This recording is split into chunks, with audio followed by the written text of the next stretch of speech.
നമ്മുടെ സിനിമ ദൃശ്യം റിലീസായി വളരെയധികം നല്ല റിപ്പോർട്ട്സുകളാണ് വന്നുകൊണ്ടിരിക്കുന്നത്. അത് വളരെ സക്സസ്സിലേക്ക് പോകുന്നതാണ് പ്രതീക്ഷ.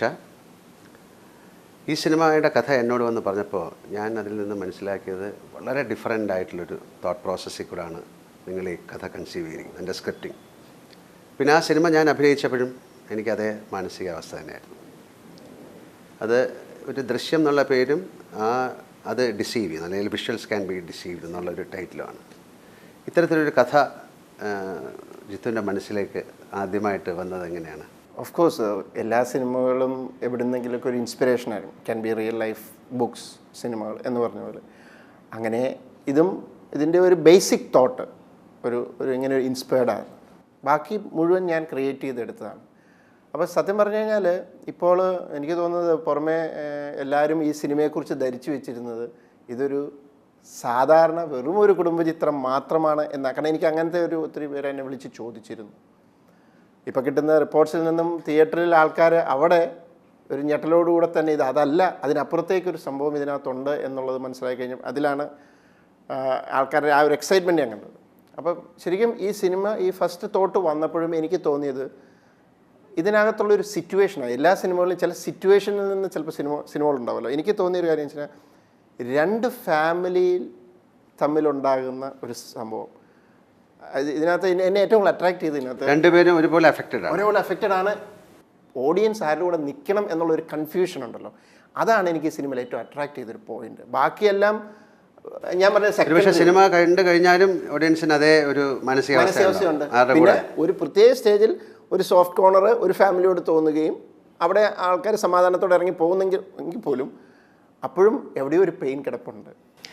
ഈ സിനിമയുടെ മറ്റൊരു പ്രത്യേകത, ഞാൻ സിനിമയിൽ അഭിനയിച്ച ആളാണ്. ഈ സിനിമയുടെ ക്ലൈമാക്സോട് കൂടിയാണ് ഈ സിനിമ തുടങ്ങുന്നത്. അത് വളരെ ഡിഫറെൻ്റ് ആയിട്ടുള്ളൊരു സിനിമയാണ്.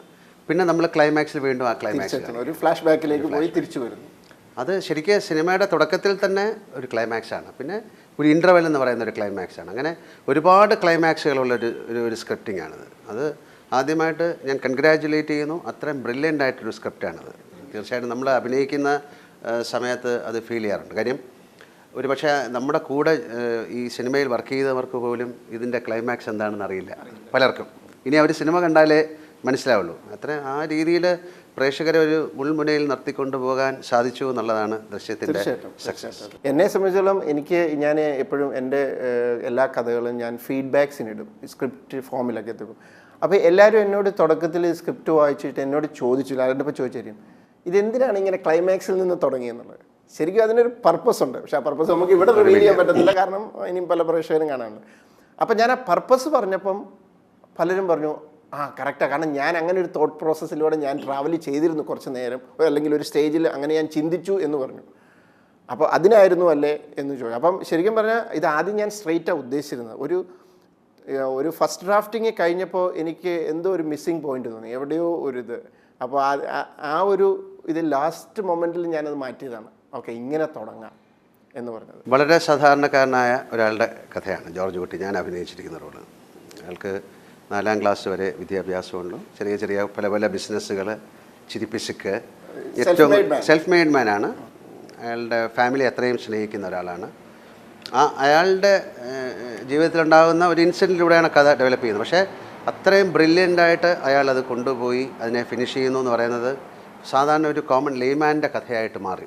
അതുകൊണ്ട് തന്നെ എനിക്ക് തോന്നുന്നത് കുടുംബ പ്രേക്ഷകർക്ക് ഏറ്റവും കൂടുതൽ ഇഷ്ടപ്പെടാൻ സാധ്യതയുള്ളൊരു സിനിമയായിട്ട് ഇത് മാറും. കാര്യം ഒരുപാട് സന്ദർഭങ്ങളിൽ നമ്മുടെ വീടുകളിലെ പല സീനുകളിലൊക്കെ ഇതെൻ്റെ വീട്ടിൽ സംഭവിച്ചതാണല്ലോ, അല്ലെങ്കിൽ ഇതെൻ്റെ വീട്ടിൽ സംഭവിച്ചാൽ ഞാൻ എന്ത് ചെയ്യും. കാര്യം വളരെ പ്രസൻ്റായിട്ട് നടക്കുന്ന ഒരുപാട് കുഴപ്പങ്ങൾ ഈ സിനിമ നമ്മൾ കാണിക്കുന്നുണ്ട്. അത് വളരെ ഡീറ്റെയിൽഡായിട്ട് ശ്രദ്ധിച്ചാൽ അല്ലേ, ഹൗ ടു സേവ്, നമുക്ക് രക്ഷപ്പെടാൻ വേണ്ടി നമ്മളെല്ലാ മാർഗവും, നമ്മളൊക്കെ ആനിമൽസാണ്. അപ്പോൾ ഒരു സിറ്റുവേഷനിൽ രക്ഷപ്പെടാൻ വേണ്ടി നമ്മളുടെ ഒരുപാട് ഫാക്കൽറ്റീസ് ഓപ്പൺ ആവുന്നതാണ്. നമുക്കറിഞ്ഞുകൂടാത്ത ഒരുപാട് സെൻസിലേക്ക് തുറക്കും. അപ്പോൾ ജോർജ് കുട്ടി ഒരു മിടുക്കനായ ഒരാളായിരിക്കാം, പക്ഷേ അയാൾ സാധാരണക്കാരനായിരുന്നു. പക്ഷേ അങ്ങനെ ഒരു സിറ്റുവേഷനിൽ അതങ്ങ് ഓപ്പൺ അപ്പായി. അപ്പോൾ അത്രയും ഒരു സ്റ്റഡി നടത്തിയിട്ടാണ് ജോർജ് കുട്ടി എന്ന് പറയുന്ന കഥാപാത്രത്തെ ജിത്തു ഉണ്ടാക്കിയിരിക്കുന്നത്. തീർച്ചയായിട്ടും. കാരണം ഞാൻ ആ ക്യാരക്ടറിനെ ബിൽഡ് ചെയ്ത് വന്നപ്പോൾ ഇപ്പോൾ എല്ലാവരും പറഞ്ഞതിനകത്തൊരു വലിയ പോയിന്റ് ഉണ്ട്. എഡ്യൂക്കേറ്റഡ് അല്ലായിരിക്കാം, അത് പല സാഹചര്യമുണ്ട്. പക്ഷേ അയാളുടെ ഉള്ളിൽ ചില ബ്രില്യൻസുകളുണ്ട്. അയാൾക്ക് ഓപ്പർച്യൂണിറ്റീസ് കിട്ടിയിട്ടില്ല. പിന്നെ അങ്ങനെയുള്ള ഒരാൾക്ക് ഒരു അവസരം വരുമ്പോൾ അങ്ങനെ ഉയർത്തി നിൽക്കാൻ പറ്റുള്ളൂ. പിന്നെ ഒരാൾ ഒരുപാട് പേർക്കെതിരെ നിന്ന് ഫൈറ്റ് ചെയ്യാണ്. അപ്പം അതിന് ഒരു കാലിബറുള്ള ഒരാളാണ് ജോർജ് കുട്ടി. പക്ഷേ തുടക്കത്തിൽ നമ്മൾ നോക്കുമ്പോൾ അത് ഹിഡനാണ്. കാരണം അയാൾക്ക് അതിൻ്റെ ഒരു ആവശ്യം വന്നിട്ടില്ല. അയാൾ ഒരിക്കലും അതിനെക്കുറിച്ച് ചിന്തിച്ചിട്ടില്ല. പിന്നെ ഇതിൻ്റെ ഫാമിലി സീക്വൻസ് വരുമ്പോൾ സത്യം ലാലേട്ടൻ ഇത് എഴുതി കഴിഞ്ഞ് ലാലേട്ടൻ സിനിമയിലേക്ക് ജോയിൻ ചെയ്യുന്നു അങ്ങനെ വന്നപ്പോൾ എനിക്കൊരു ടെൻഷൻ ഉണ്ടായിരുന്നു. കാരണം എന്ന് വെച്ചാൽ ലാലേട്ടൻ ഒത്തിരി സിനിമകൾ അങ്ങനത്തെ ഫാമിലി ചെയ്തിട്ടുണ്ട്. അപ്പം എനിക്ക് ലാലേട്ടനോട് ചോദിക്കാനുള്ള ചോദ്യം, ശരിക്കും ആ ഫാമിലി സീക്വൻസ് ചെയ്തപ്പോൾ ലാലേട്ടൻ ആ സീൻ വായിക്കുമ്പോൾ എനിക്കൊരു ടെൻഷൻ ഉണ്ടായിരുന്നു. ലാലേട്ടനത് ഇത് നല്ലതാണോ എനിക്കറിയില്ല. കാരണം ലാലേട്ടൻ ഒത്തിരി സിനിമകളും ചെയ്തിട്ടുണ്ട്. അപ്പം പക്ഷേ ലാലേട്ടൻ നമ്മൾ ഷൂട്ട് ചെയ്തുകൊണ്ടിരുന്നപ്പോൾ എനിക്ക് തോന്നി ലാലേട്ടൻ അത് ഭയങ്കര എൻജോയ് ചെയ്തു. കാരണം ഭയങ്കര ഇപ്പം എന്നോട് ഒത്തിരി പേര് പറഞ്ഞ ഫാക്ടർ അതാണ്.